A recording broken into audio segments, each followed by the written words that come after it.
Yes. So, hi everybody, this is Inspiring Chats with Nicki and Jax, and we are really happy to be chatting to Annabel Czyba from the House of Colour in Swindon, and also to Tanya Slater from the girl who simplified. So, yes, welcome. Thank you. Welcome. Yeah, hi both of you. So yeah, I'll just ask Annabel first. So Annabel, let us know a little bit about what the House of Colour is and what you do.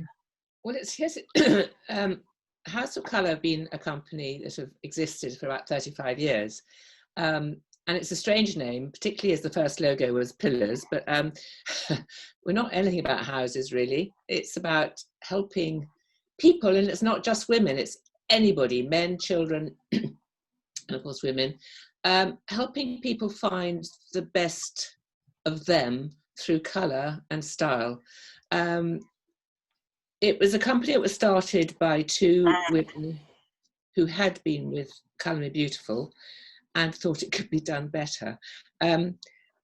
So we are very, very, we are quite perfectionist in what we do. It's a very thorough session. So colour analysis, personal style, wardrobe reviews, online shop. Well, it's obviously it's evolved, and I've been doing it for 20 years now. I'm likely to go on. So you probably just wanted a short answer, did you? So no, I can tell you more in a bit. Sorry. So what do you do for people with it? What? Well, normally, in normal circumstances, most people come and do colour analysis here in my studio in Rawton, just outside Swindon. And the system is quite intricate. It's a question of finding out what tones they need with using colour drapes, which I should have uncovered behind me. This is where you find out the true me. Wow. Sorry. So you've got the whole rainbow range there. 4 lots. Can you see 4 lots of colours? Yeah. So the first thing we do, by the way, when I say we, I mean all the consultants with House of Colour. Yeah. We're now international. Lots of consultants in America. First thing we do is find out whether people need warm or cool colours. Cool being blue based, warm being yellow based, and then the next one, when we know which is best of the warm or cool, is to see whether they need bright or soft colours. Now, interestingly enough, I know that the screen is it's really difficult to tell on the screen, which is why we don't do colour analysis on the screen. Yeah, harder, isn't it? I'm going to do a quick demo. So these are both cool pinks. That's a summer pink. Watch my face. That's a winter pink. Yeah. Does that amazing, isn't it? Can you see that? And yes, absolutely. Cheap. Yeah, it's incredible. And that looks more expensive. Because I remember watching you, Annabel, on a you did a talk, and you actually changed your outfit from clothes that I think you'd gone to Oxfam or something, and you'd just gone and got a whole load of different clothes and put them all together. And it was just incredible how you looked at the beginning and how it just changed the way you looked completely. I was like, my God. Nice strip. Yes, I found some autumn coloured clothes, which is completely opposite to me, because not only are they warm, yellow based, which make me look very tired and sallow and old, and looking at the pictures that Victoria took, it was like, oh my God, very brave. But then I anything to get the point over, I'm always prepared to make a fool of myself, because I think it's so visual when you see someone transform from, looking the best they can look to actually looking so desperately in need of help. So autumn colours are warm and they're soft. And spring colours are warm but they're bright and clear, and then summer colours are cool but soft and muted and cool, and winter colours, which is what I need, are cool, blue based, but bright and clear. Amazing. And of course, the thing that we always need to reinforce is that everybody can wear a quarter of all the colours in the world. They're not restricted to 36 colours. Yeah. So we say when you have a wallet, it's lovely having everything to hand, she says, scrubbing around. Very handy. So this is a winter wallet with the 36 colours, which is just purely an example of the colours that I can wear. Sorry, it's probably... So is that... So if somebody comes to see you then, Annabel, do they get, yes, they get their own wallet of the colours that they should then wear? Nice little bit of soft leather in your handbag.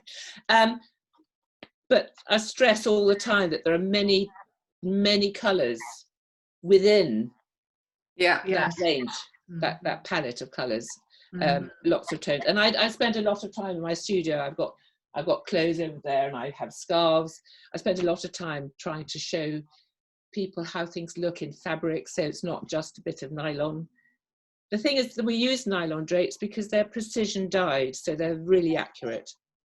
Yeah. And when coming out of this, the reason I'm taking a long time to decide about opening my studio is because I have to let these drapes rest for 72 hours after each client. Oh, yeah, of course. Amongst all the other things and masks and heaven knows what. So I will only be able to do 2 clients a week. And Brilliant. I've got clients that I postponed in March and April, May, some of them that will have to come first. So it's going to take me quite a while to catch up. Backlog. Yeah.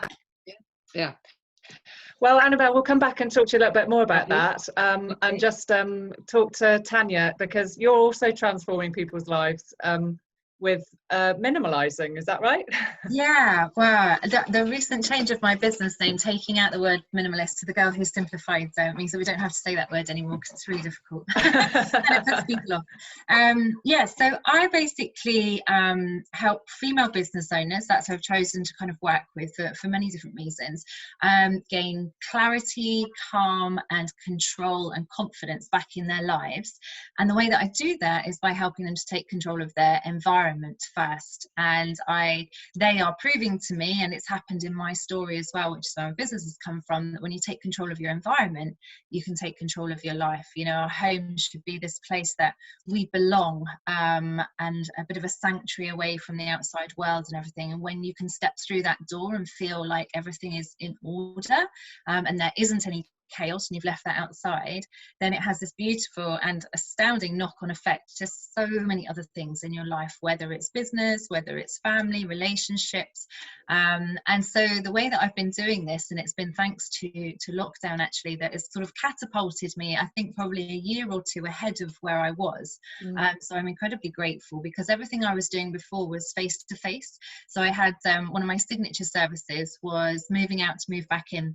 So I would fill my car boot up with lots of plastic boxes, and I would drive to someone's house for the weekend, and we would literally move them out of their most challenging and frustrating rooms, sort out, coach as we go, and then move back in only what was necessary to support the purpose of that room.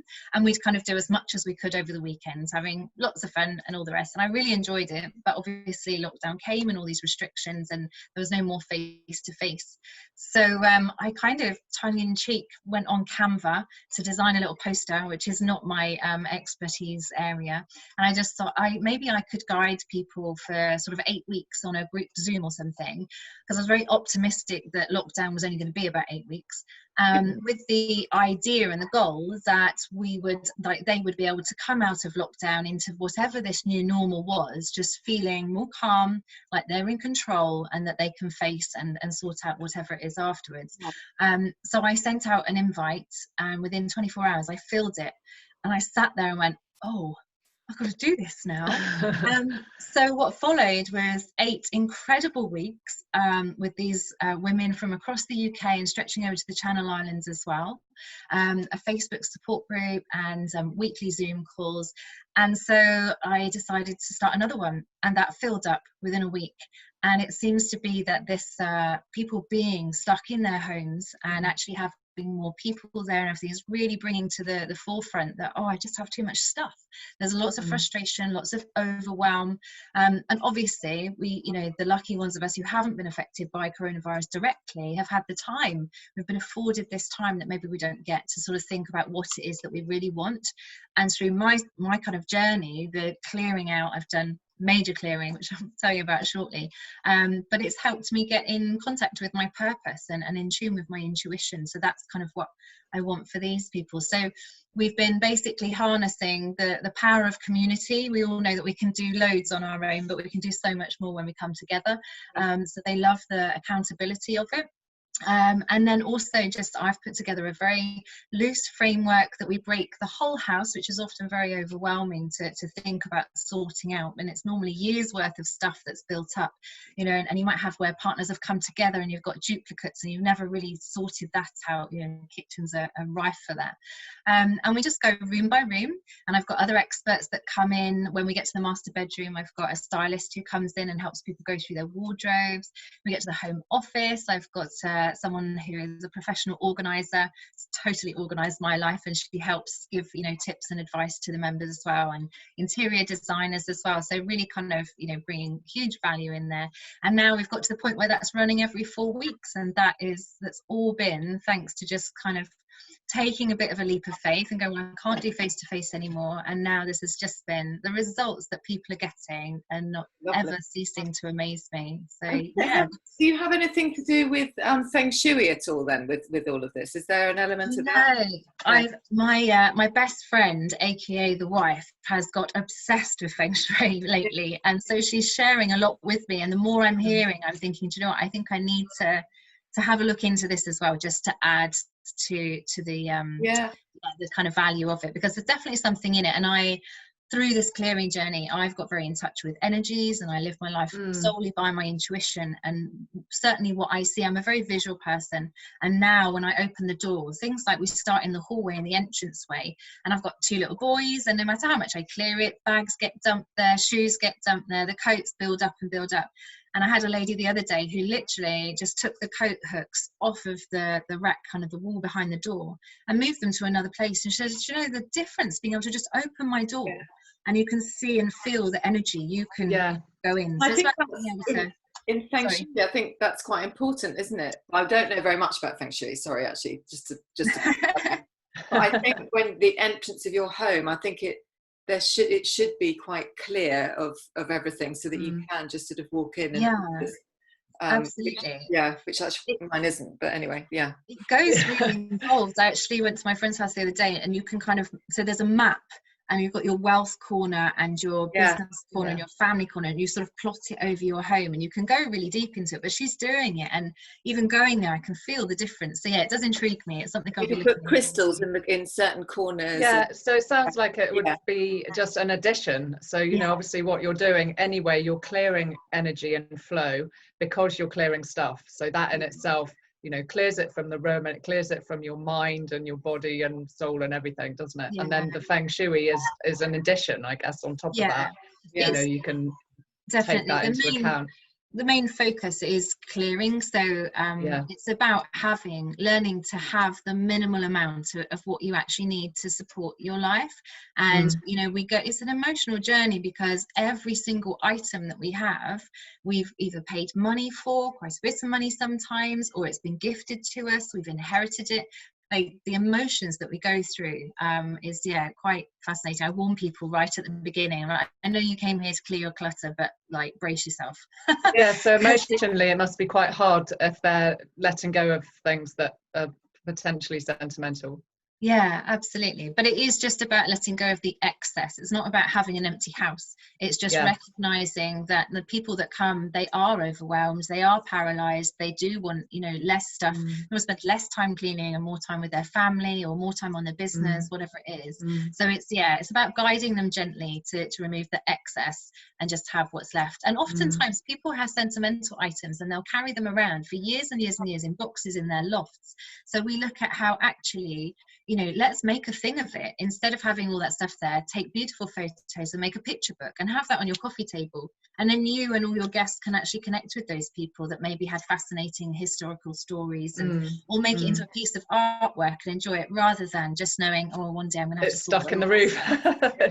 Absolutely. And it's interesting because, Annabel, that must be similar with what, in some ways, with what you do, because you're giving people new colours.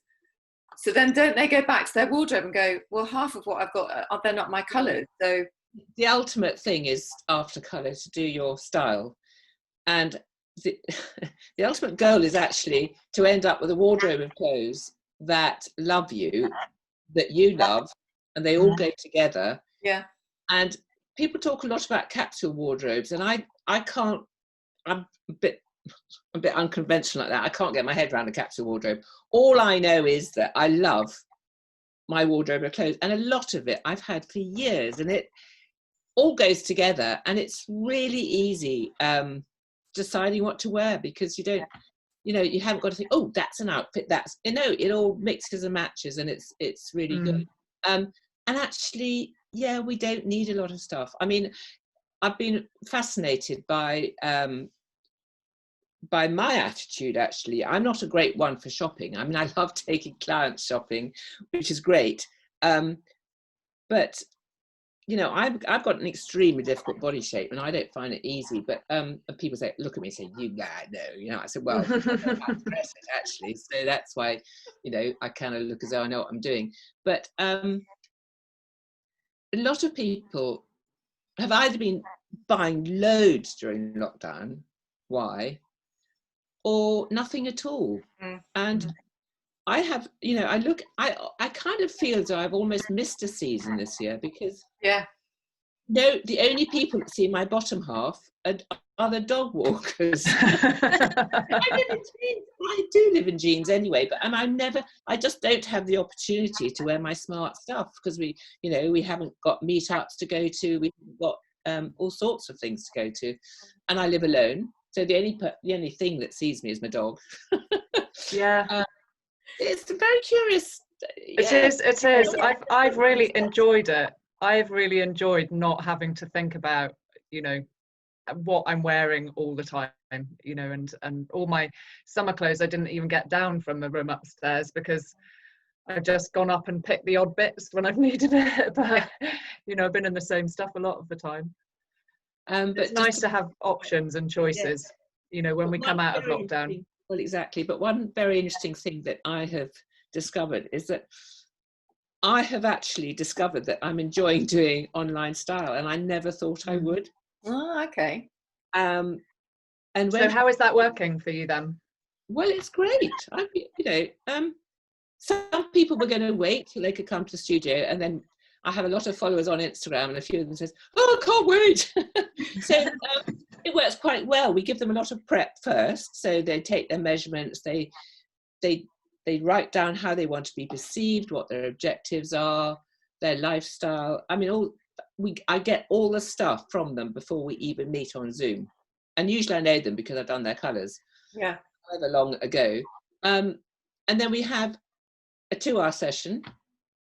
And I find their clothing personality, which is all about the yin and the yang and the body shape all mixed, because it's all about personality. Actually, how we look is so much about personality. I mean, people get hung up on their body shapes. Yeah, of course, you need to know how to dress that body of yours, but actually, how do you actually dress it?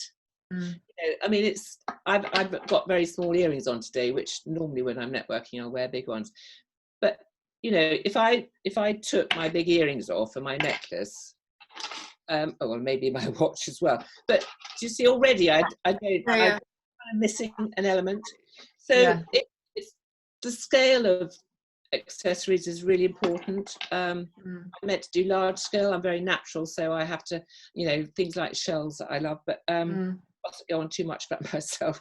But no, the online style, then we have another 2 hours where we sort of go through all the different bits and bobs about how to look after their wardrobes and how to, and then some clients like to come back for a little half hour, an hour, sort of topping up, putting the icing on the cake sort of session. It's really good. And I find 2 hours is about my max on Zoom. I find I get exhausted. I don't know, you never anyone else find that? I just find that. Yeah, certainly at a time. Yeah. So 2 hours at a time is quite good. Whereas normally for a style day, they'd come to my studio for a whole day. Wow. Exhausting, but lovely. It's great. And I've even done. And so are there particular fashion items that the House of Colour provide that people can purchase, or are you just doing a colour chart? Well, fashion is an interesting word, isn't it? So if I was to say, you know, I've had this, I mean, my green suede coat that I wore for that presentation, for instance, I've had that for at least 9 years. Yeah. And you wouldn't say it was out of fashion. No. So you have to make, the most important thing is to buy clothes that suit us. That suit you, yeah. Quality. Not looking fuddy-duddy or frumpy or whatever. It's important you get the accessories right. So shoes and boots, you know. Yeah. Keep your look current by the way you put them together, you know, belts and jewelry and haircuts. Ooh. Yeah, no, tell me about that. I was changing haircuts in March. I mean, you know, me too. I'm actually quite liking it long, but it's tell you what, it's very hard work. It's my colour. It's lovely. Is That's an interesting point that I learned from our interior designers. So when we get to the end of the 8-week course that I run, we start looking and we've cleared out, and then it's about restaging and replenishing and really creating these sacred spaces. And oftentimes a lot of people say, well, I don't really know what's best to put in my home and what style I have. And the interior designer said, just go to your wardrobe, just have a look, which obviously if there's lots of you living in your home, perhaps it's, you know, that requires a bit of communication and stuff. But even then you might find that you and your partner have very similar kind of styles. Yeah. But she was saying that if you look at your clothes style and the colours that you like, then that can actually guide you to your home style, like your furnishings and things. And it was interesting. I get to look into everybody's houses. I love it. It's so Big Brother, but I'm going to show you, Tanya, and I'm hoping it's not too much of a mess. But so my house is very it's very me. yeah. Yes, I can see your green, your blue, your mauves. You know, I and the gold colours. Holiday. That was a photograph taken in India, for instance. Above and the your sofa and everything is your colour scheme. So when you sit on it, you do that as well. Yeah. That's so clever. Yeah, and mine's exactly the same. I love very simple, plain white. I do like prints. I like a bit of leopard print that I found the confidence to wear over the last couple of years. But actually, when people come in my home, they're like, "Oh, this is you, isn't it?" And so they, you know, they see me out maybe at networking or doing whatever, and it's not a surprise to come home and see my home. Oh, it looks like you, kind of. Yeah, it's quite interesting. I'm very simple. I don't know if I dare show you because I'm a bit messy. I'll maybe think about it. But one thing that I was thinking though when we were talking was, with the work that you do, Tanya, then does it get quite emotional? It must get quite emotional, doesn't it, for people? Because if they're getting rid of stuff, and I don't know, it just sort of came to me that it probably brings up an awful lot of emotions. Yeah, it really does. And no individual is the same for how that journey plays out for them. I within the course I always offer a free 30-minute one-to-one, because I know that at some point they're going to need that, just something to kind of discuss through. But when we first started, some of the things that people wanted, so I get people to introduce themselves in a short video on the Facebook group, so before we Zoom, everyone's kind of just that bit of comfort, and they can see the sorts of things that people are there for. And some of the goals that people have come with, knowing, like, they know already in themselves that if they clear all of this stuff out, they're going to get this. But I'm sat there like, whoa, okay, that's big. And actually, just by doing these 2 courses already, it's shown me that this is powerful stuff. It is emotional. I had a lady the other day actually say to me, I feel paralyzed. I just literally can't keep moving forward. And we do it room by room and piece by piece and day by day. And I said, what is it? What is stopping you? So I'm actually a bit worried about getting to the end of the course, because for so many years, my house has been my excuse for not achieving, for not having time to do this, for not getting where I want to be in my business, for not my health reasons, my weight, so many things. And I can see the way we're going, my house is going to be sorted by the end. And I'm a bit scared about what's going to be left. And I was blatantly honest. And I said, yeah, I can completely understand that fear, because what's going to be left is you. And you're going to be forced then to face that. But I'm here, we've got you, and we can do that together. And that just kind of settled. And actually, that's the people that have got to the end of the first course. I knew that there needed to be something else to come. So in my own journey, I cleared my environment first, but then the curious little child came out in me, and I was like, oh, this is powerful. Like, if clearing out my mugs and my knicker drawer could have such a profound effect on my life and my confidence and all the rest of it, which it really did, I wonder how else I can apply these very simple principles of removing everything that's no longer serving me and replenishing with what I do. So I went round, I don't know if you know it, the coaching tool, the Wheel of Life, and it's kind of like sections of your generalized sections. Are like, we can split our life up into health, family, friends, work, spirituality, fun and adventure, things like that. And so I just took it over a few years, section by section, and removed everything that wasn't serving me. And, I've literally gone from a very dark place to I just every morning smile because I cannot believe the life that I've managed to create from that place. And it's all been clearing. So when we got to the end of the first course, they were already like, okay, Tanya, what's next? And I'm on it. So the home one is the 7 weeks, which is the home clearing club.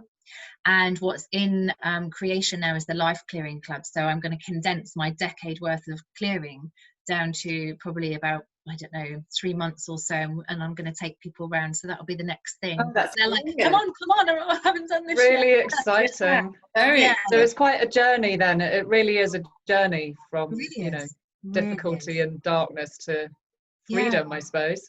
And I think it's just so telling of how we just go through a particular sort of system. And my parents went through, go through school, and then you do this, and then you get a job, and then you get married, and you do this, and it's like this we're just so subconsciously living on autopilot. And I had a bit of enough is enough moment when I was driving around. I was supposed to go somewhere different other than home from school one day, and I made a mistake, and I went on autopilot to go home, and one of my boys was like, "Mummy, we're going to Asda." Oh yeah. And I did this 3 times in a row, went to go home, and then we'll go to Asda. I just thought, I can't live like this. And it's so telling that we consume what we're told we need, we're advertised to, we're part of this massive marketing machine. And we just do this. And what's happened for me through all the clearing is I'm awake now. I'm properly awake. Like, I don't, any stuff that comes through the door, like post, all the circulars and things, I don't need somebody to tell me what I need to make my life better or more simple, whatever. If I think I need something, I'll go and find it, and I used to be very much, even in my business, in 7 years of running businesses, it was like the next shiny thing, because the internet and the computers, and you'll be doing something, and then it's like, oh, you can make this much, and you can get these people, and you can get these clients. And it's just like, when you clear and you get crystal clear clarity on what you are doing, you get very protective over that. And so then it's a lot easier to just kind of say no and put the blinkers on and go forward. So you're making decisions from your place of like a stability and intuition and your own desires, I suppose. I was watching, I don't know if any of you have seen it, it's the earthing documentary or the grounding documentary, I can't remember the title of it. It's all about anyway, the guy that sort of discovered how walking barefoot on the ground can sort of connect you and really, really help your health. He said something that on this documentary that I was just like, oh my God, it's so true. So he gave away most of his possessions because he was a very, very rich man. And he said, I just woke up one morning and I realized that I didn't own anything, because when you die, you die, and it's not yours. He said, I'm literally a caretaker for these things. He said, I just decided to just not have most of them in my life anymore. And it was just when he said that, I don't own any of this. It's like, God, we do hold on to things so much, don't we, and sort of want more and more and more, but actually for what? I think it's also very telling of what we're kind of missing, and that sort of goes back to this lady that was saying was a bit paralyzed, is that certainly when we come across sentimental items or things we've inherited, a lot of memories are attached to those.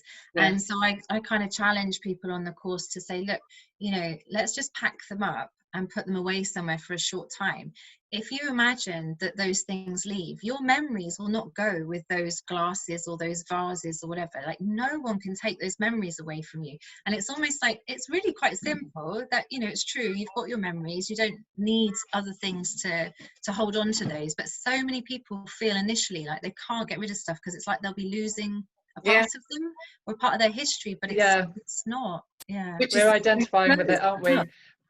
Yeah. I think as well, in sort of recently with the lockdown, a lot of people have been connecting more with nature. And Annabel, I've noticed that you've been taking a lot of lovely pictures of, you know, flowers and trees and nature, and you know, that is as fulfilling as material possessions, really, isn't it? And you know, it's been nice to sort of connect with that. Yeah, I mean, just I go for a walk every morning before breakfast, and watching the seasons change and evolve. I mean, I'm a country girl anyway, so sorry, my aunt's phone's on. I hope it's not. No, it's fine. We can't hear it. Good. It's annoying though. Yes, I love all, you know, the different seasons and nature and everything. Yeah, and one reason I really love Instagram is because I'm quite a visual person. What can I come back to the thing about hoarding and whatever, and I'm really hot on sustainable fashion and the damage, the harm that fashion industry does to the world. And coming back to your thing, Tanya, is clearing out stuff in your wardrobe, well, as well as your homes, that no longer serves you, is such a cleansing, uplifting feeling. And you know, when people get nervous when they come for colour because they think I'm going to tell them they can't wear half their wardrobe, and I always say, no, it's not a negative thing, it's a positive thing. I'm going to be telling you colours that are going to make you look and feel great. And eventually, when you realise how good they make you feel, that's when you can get rid of the stuff that no longer serves you in your wardrobe. And it's very, very cleansing and therapeutic. We actually, I must admit, one of the big emotions that seem to be coming up time and time again is this feeling of guilt, because we are, so I was on the Sustainable-ish online festival on a panel discussion about living with less, and I was kind of the only person really there that was coming from a place that sustainability wasn't my initial focus, but it then soon you become more aware by when you're making these daily decisions, whether something stays, whether it goes, you know, taking a massive bag of stuff to a recycling centre or a charity shop. And so things come up, and a massive thing is like, oh my goodness, look at the effect, the impact I've had on the planet already over these years of purchasing decisions. And then what some people struggle with is like, oh my goodness, now I'm going to throw it all out and I'm adding to that problem. And so that's a kind of stopping. And I think actually stepping back, and the same as you just said, Annabel, it's like going, yes, but this is a new start, you know. And so I often get people to just, you need to settle with this and say, look, what's great about this, the positive side of it, is that you've made the decision to live better now, to consume more mindfully, to live more consciously. And so it's different things, but the same kind of ideas behind everything. And then I'm convinced that people who buy lots of cheap clothes are continually buying because they're not happy with what they've got. And they don't last very long either, then, presumably, as well. I mean, you know, I'm not, I mean, I'm quite a fan of Zara, I have to say, but I don't buy much from them. And the thing is, actually, I dread to think how much, you know, where they're made or whatever, but they are made really well. I mean, I bought a blue trouser suit from them last August, I think it was, and it's made so beautifully, and it was the whole thing was less than £100. But there's amazing. I've wear it for years because it's reasonably classic. There's an amazing website called Ethicaloo, and you can look on there and see all the different star ratings that all main brands have, so you can sort of choose. There's loads of new companies coming up. I came across one the other day called Rapa Nui, and it's all recycled clothes. So you can actually, when you've finished with them, you can send them back, and they'll recycle them, and they're using recycled clothes to make, and they're really nice. I like simplistic design, but they're well made. A friend of mine's bought some. You can buy like bundles of kind of your basic staples, vests and t-shirts and things like that. But just it's nice to see that that's happening. Yeah. I'm actually dying to go to some charity shops and start looking at me too. vintage things. I've really missed that. Our Prospect shop is open again here. Ah, okay. And slowly coming, isn't it? Slowly. Yeah. But I was just going to say, for both of you, what you both do, it must be amazing to see clients just really blossoming after having, you know, got new clothes, got, you know, the house sorted. It just must be so rewarding to see them, you know, Yeah. It's amazing. Fine. And, Absolutely. especially when they shout about it and give you lovely reviews. You know, you know, just knowing you changed your life in a way like that is amazing. Yeah. How long have you been doing your work, Annabel? What sort of drew you into it? In October will be 20 years. Wow. Yeah. So well, I did my colour training 20 years ago, and then I had to wait. I had a part-time job in actually at the time it was a full-time job running a gift shop in Marlborough, so I didn't get a holiday to do my style training until the following summer. So yeah, so I wasn't completely fully trained until a year's time in 20 years. Yeah. So what got you into it? A friend being completely transformed. Transformed. Really? And at the time I was running the gift shop in Marlborough, and I wanted to do something for me. I don't know, there was obviously something bursting inside of me, wanting to be, be artistic. I mean, when I was modelling, I used to teach girls to do the whole catwalk thing, and I used to choreograph some shows and whatever. And so when she was telling me about House of Colour, this friend who was completely transformed, while she was telling me about it, she looked at me suddenly and said, Annabel, you'd be really good at this. And there is a connection, because in modelling, I used to do fashion shows mostly, not so much photographic work. But, you know, when you're up on that stage, you are trying to present something in a way that it looks good, to encourage people to look good wearing that particular outfit. As well. And I mean, having been a dancer, people are always commenting on my what's the word? My posture. Posture. Yes. Posture. So, you obviously have to walk the talk doing what I do. Anyway, she said at the time, you know, you'd be really good. And then she trained, and then I trained.